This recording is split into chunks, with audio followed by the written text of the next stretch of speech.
Hello, everybody, and welcome again to another Wisdom Wednesday podcast. This time we make sure it was a Wednesday.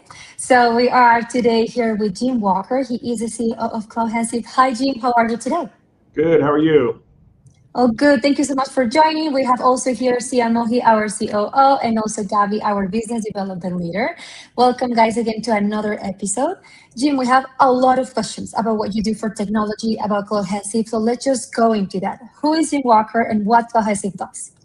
Yeah. So introductions. I'm Jim Walker. I'm currently the Chief Product Officer and founder of CloudHesive. I recently transitioned out of the CEO role to a new role that I've been excited about. CloudHesive is a premier consulting partner with Amazon Web Services. We have offices in Fort Lauderdale, a small presence in Denver, and then offices in Buenos Aires, Argentina, Santiago, Chile, and Bogota, Colombia. Oh, We so you should be good at speaking Spanish, right? I see. So. All right. So that opens up so many questions. I wanted to go into the entrepreneurial background, but you said the word AWS. And from everything that I understand is they are by far and away the number one in their world. But I know the Azure people are telling you they're right on their back. They're catching up as quick as possible. What would you say is the biggest difference, and why would somebody choose AWS over Microsoft? Yeah, I think some of the new benefits of Amazon is the Anthropic partnerships they have, especially with the AI capabilities that have come out recently with Opus 4.6. I think just the breadth of the ecosystem as well. The ecosystem with Amazon goes across so many different services and product lines that almost anybody can use Amazon, for something. I think, and if you're a small startup, you want to be using these types of products. Both Azure has a great platform as well, but you want to be using cloud right now, and AI is at the forefront of the technology. So, all right. So all right. And I always tell this people, speak to me as if I'm a labradoodle. All right. When they say AWS, what does that mean to a company? And then you said AI, and I'm going to follow up with the AI question. So let's just start with, what is AWS, and how does a small business, or how does a company use AWS for their infrastructure for growth? Sure. So AWS, Amazon Web Services, is basically servers that sit in a colo facility or data center, and you're renting compute power. The great thing about AWS and Azure is, instead of you having to have an army of people managing those environments and securing them, you get enterprise-grade security and management out of the box, and you're paying in a consumption model. So I don't have to go out and spend for a server. I just have to go buy compute power, by the minute, by the hour. Okay. So and then very easy to get started, very easy to use. All right, so computing power, and everything that we read today, it's all about computing power. I think what's his name? Elon just came up with putting up solar panels in space for power, and that's supposed to change and revolutionize everything. So they're saying Gronk is going to win the battle of power, just pure consumption basis. So it's interesting you said that. But on Gronk and on to AI, how is AWS utilizing AI? And I'm just going to stop that question there and leave it super vague, because I think most people are confused. That's very vague. I would say so Amazon has a service called Bedrock, which you can use different models behind. So we actually recently signed a partnership with Anthropic to be able to provide our customers access through AWS to the Anthropic models that they have out there. So instead of having to go buy an Anthropic model and then go to Amazon, you can come directly to us, and we can sell you the whole package of AWS and Anthropic LLMs. So what does that do for the client? What would that do? Like, if you're selling AWS with AI, what is that AI, and how does that help their business? Yeah, that gives them access to build complex AI engines on top of AWS without having to go do that themselves on the side. So we give them full access to the tools they need to build them, and then the brain behind the tool to actually run sophisticated AI capabilities. So, Jim, when you talk about AI, let's just talk about green flags. When you see, for example, green flags on AI, and what are some red flags on AI that you say, this is good, but it might be problematic for the future?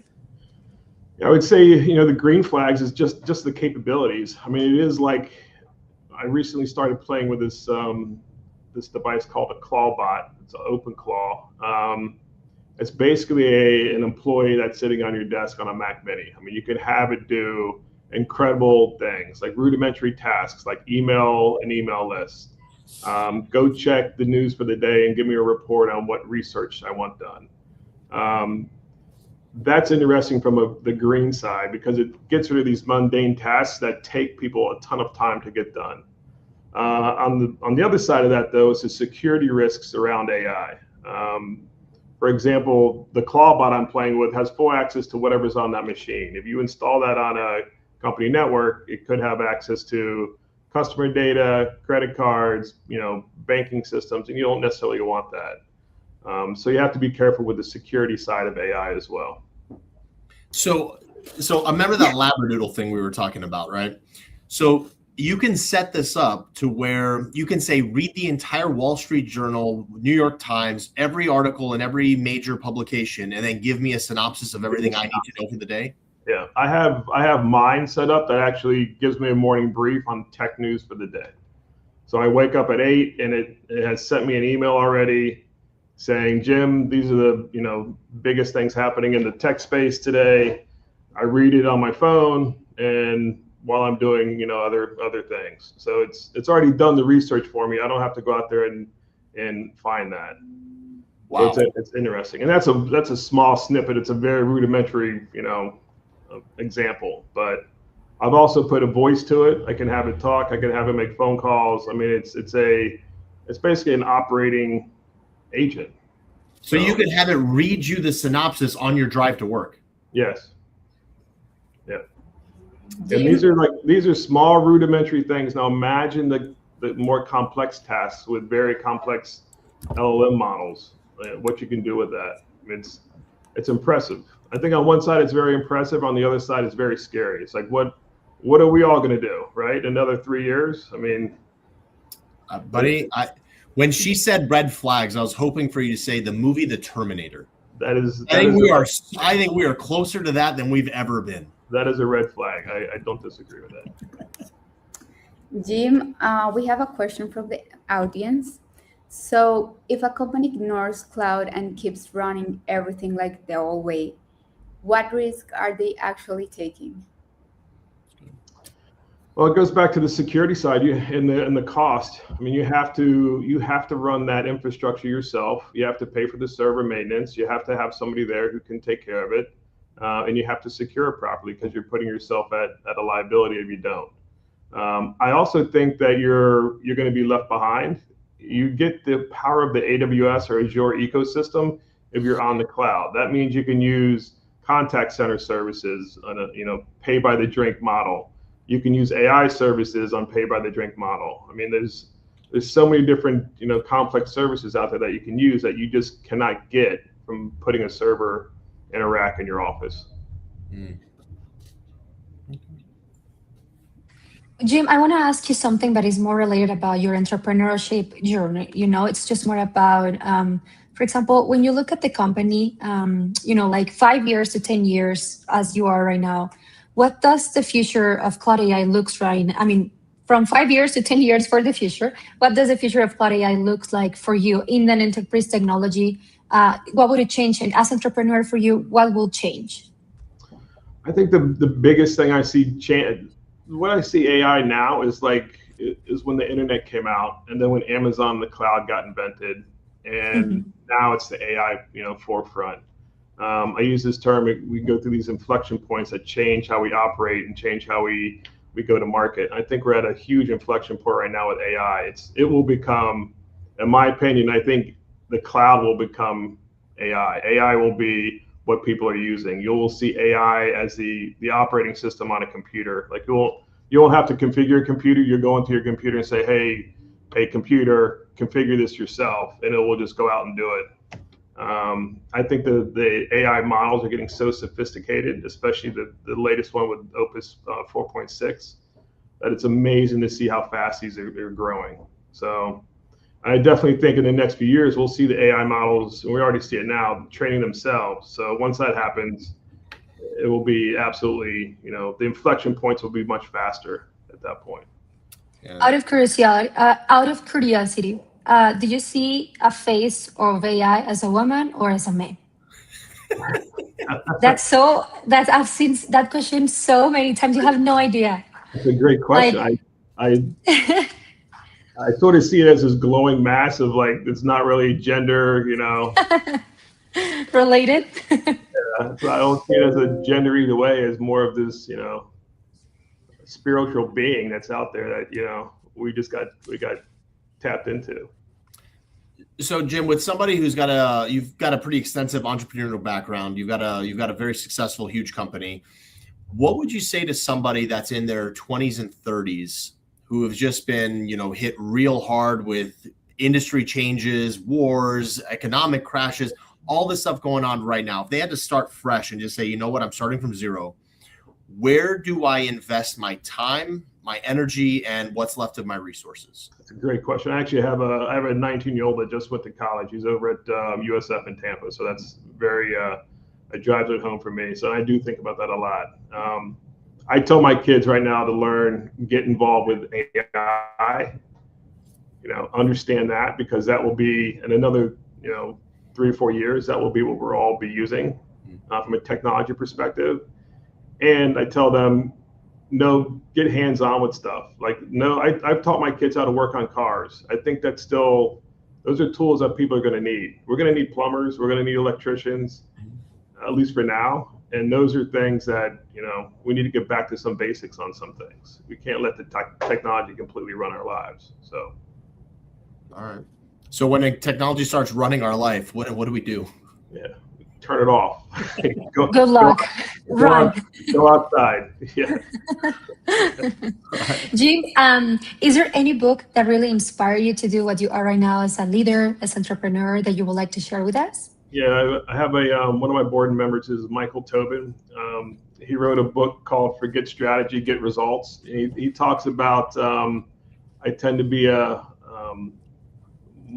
guess a leader much like him, where he does things off the cuff and moves quick, and I tend to be the same way. So that book's been really instrumental in some of my learning. So I appreciate you sharing that, because we have a book club that for a team, and one of the things that you brought up before, the vocations, like the bringing up cars, ACs, things that still require manpower to do.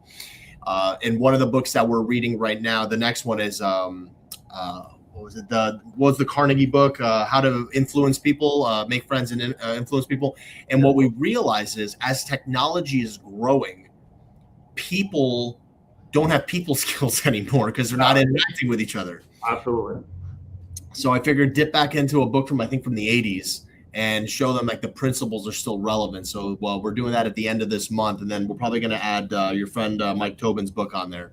To do it. He's written a couple books. He's a very accomplished man. He's actually, I believe he just became a OBE, and it's almost a knight in England.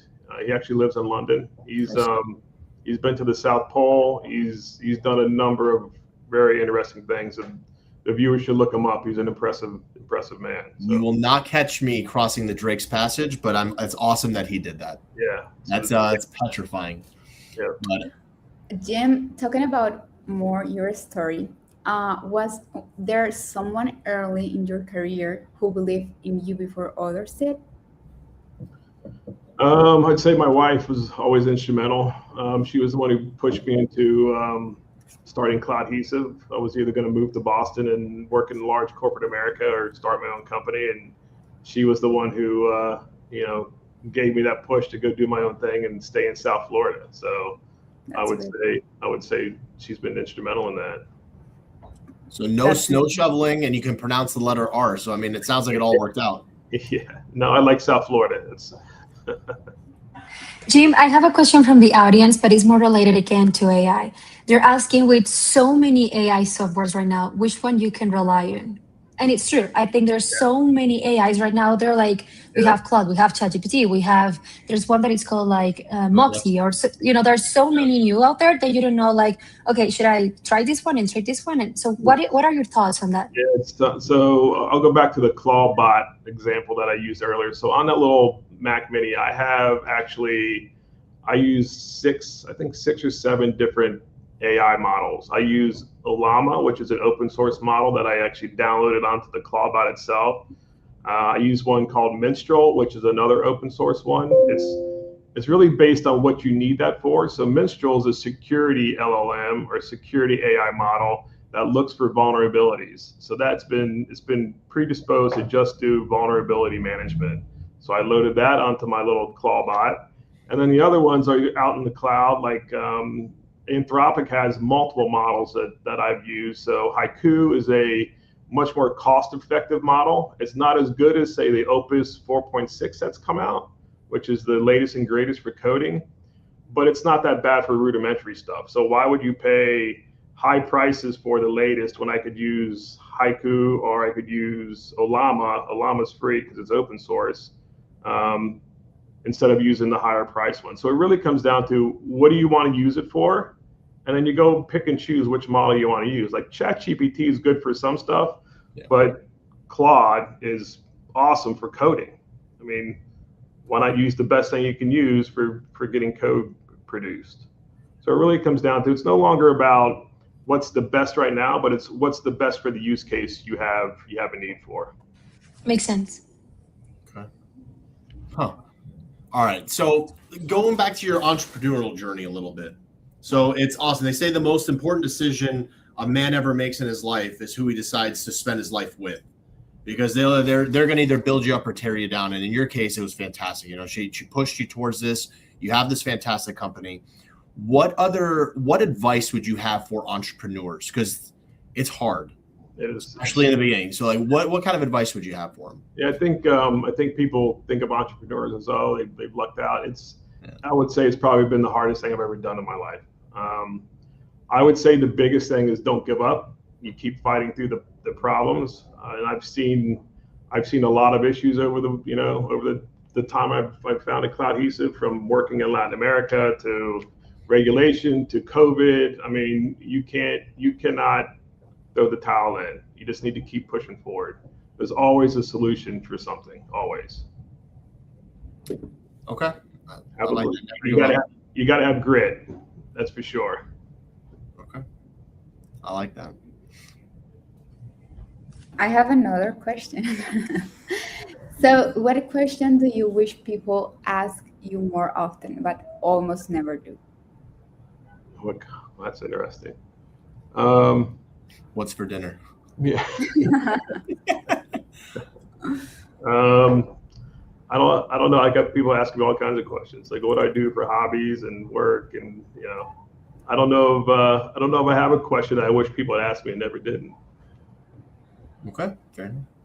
All right, so I have one final question for you on my side, and it's kind of coming full circle. We talked about computing power, and computing power takes a ton of energy.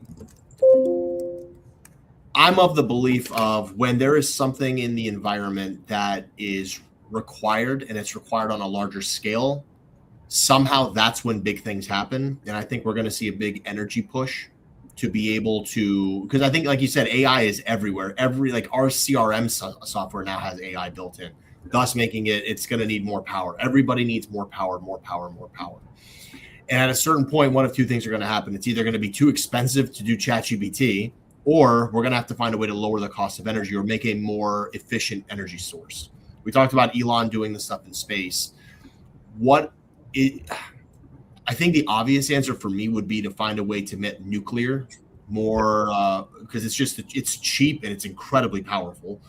But what do you see in ways of lowering the cost of computation in the energy? I think there's a couple. I've read some articles around nuclear batteries. I've read some articles around small nuclear power plants that can power data centers. I also think that pushing the cost back onto. It shouldn't be up to the government or the say FPL to power a data center. The data center should be doing that themselves. They need their own power plants to deal with that, and not put it back on the public. That's my opinion on it. Because it just hurts me and you living in our house. Yeah, our kilowatt has gone up again. Yeah, your taxes go up, the power goes up. They got to put in new infrastructure. All that gets pushed back on the public, which I don't necessarily agree with. So. Jim, I have one question for you, but again, related to entrepreneurship, and is what's one simple habit you do every day or like a mindset shift that definitely help you grow where you are right now? I get up and have coffee with my wife, talk about the day, talk about the kids. And first thing I do is I get my morning brief. I look at that and understand what's happening in the world. And then I get to work. And I usually have a list of things I need to accomplish for the day. So these are the key things I need to get done today. These are the things that are, plan B and can be pushed to tomorrow. And then I work through that list. So that way I know every day I'm getting something big accomplished and moving the company and myself forward. So I tend to have a very prescribed, these are the things I'm working on throughout the week. And if I'm working on something, I think Elon Musk does this same thing. I'll put time in my calendar, like 30 minutes to work on this.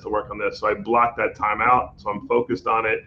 And other people aren't stealing my time. I think that's one of the things that I find a lot is people need to steal your time to get, make their time easier. So I tend to block time out so I can focus on specific things. Yeah, I read a book about that. They said stop making to-do lists and just put it on your calendar. So that way you're holding yourself accountable. And like you said, nobody can steal your time. So I think that's the biggest. I mean, that's sort of a personal mantra is like it's my time. And when people are coming to you to get something, they're trying to, get something from your time to make their time easier. So I want to preserve my time to focus on the things I got to get done. Perfect. Gabby, are we ready with the game? Jim, we usually at the end of the podcast, we have a nice game for you. You just have to say yes or no, or they have to decide, right, Gabby? Prefer. Yeah, what would you prefer? Yeah. So Gabby, take it away. Perfect. So you can also participate. Yeah, sorry. Thank you. Okay, so what do you prefer? Work from a beach with terrible Wi-Fi or work from a perfect office with no coffee allowed? I would say work from a perfect office. Yeah. With no coffee. Yes. So I like to be focused I like my big monitors. I like to be focused, and I don't like working on little laptops. I want to have, everything in front of me. I don't want to ruin my vacation. Yeah. Great. Okay. Wake up early every day or stay up late every night? I'm a night owl. I'll stay up till 1 a.m. and then get up at 8 o'clock and have coffee. So I'm more of a night owl. I have a lot of friends who are morning people. I'm just not that person. So me too. I play golf. I got to get up early. I play golf. Put me in bed by 8:30. I'm happy. Wow. Okay. 8:30. That's too early. 8:30. Have a brilliant idea but no one's believe in it, or have a great team but no clear idea what to build? I think a great team, because you can find an idea across a great team to build something. Yeah, 100% agree. Yeah. Travel with no plan or plan every detail? The question is, do I want to travel with no plan, or do I plan with detail? I plan with detail, but I'd rather just get a ticket sometimes and go someplace. Yeah, I have zero intentions of having. I want to travel and just go and just show up and see what happens. I have no interest in. We're scheduled enough during the day. I have no interest in doing that on vacation. I agree. Okay, and brilliant idea in the shower, no phone, or at 3 a.m. idea you can forget? Ooh, I have a lot of ideas at 3 a.m. by the way. So because you're awake. I'm up at 3 a.m. usually. Between 3 and 4, I'm up. I would probably say, I don't know, in the shower, I guess, because I already do the 3 a.m. roll. So Yeah, for me, it's the shower. Could you imagine having a great idea at 3 o'clock in the morning and then forgetting it in the morning? I would lose my mind. Yeah. You cannot sleep Yeah. with that idea. It works. Gabby, thank you so much for the game and for everything. Jimmy, it was really, really nice to have you today on our quick podcast. You Sia, too. as always, thank you so much for your questions and for all your input. And stay tuned. We have more people coming soon. Don't forget to follow Jim on LinkedIn and also Chloe Hesse. Don't forget to follow us as well. And then I'll see you in the next time. So thank you, guys. I know you guys are enjoying drinks tonight, so have fun and stay safe. Yeah. We'll think about everybody. this. Bye, guys. Bye-bye.